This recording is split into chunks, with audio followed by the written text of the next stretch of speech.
Imagine a situation where you've started up a business with others and you're all working in the business, you're all mucking in, you're all shareholders of the company, but then one of you wants to stop working in the business. Or potentially one of you wants to keep working in the business but doesn't want to be a shareholder anymore, just wants to be an employee or a contractor and not an owner of the business.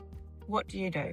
So to start with, it's really important that you have the right agreements in place between the company and the shareholders who are working in the business, because in that capacity, the shareholders who are working in the business are actually employees or contractors to the company. So you need to have an employment agreement or a contractor agreement in place to establish that relationship. Having these agreements will make it clear what the rights and obligations are of both the company and the employee or contractor. So for example, what the notice periods are, or what the termination rights are, or how and when they get paid. How do you pay shareholders who are working in the business for their work? Well, there are a few different options. So you can either pay them just an hourly wage, as you would any other employee or contractor of the company, or you can decide that the shareholders who are working in the business will receive a split of revenue, potentially regardless of the number of hours that they work. Or perhaps it might be based on contribution to revenue. Good idea to talk to your accountant if you're considering how to pay the shareholders that are working in your business, because there might be tax implications.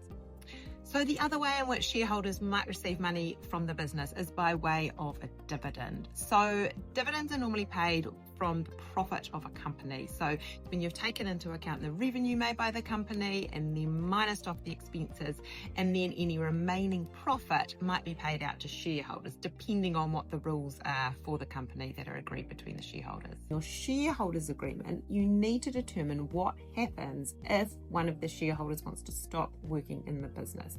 Can they do that and continue to be a shareholder, or do they go hand in hand? If they no longer want to work in the business, they then have to sell their shares.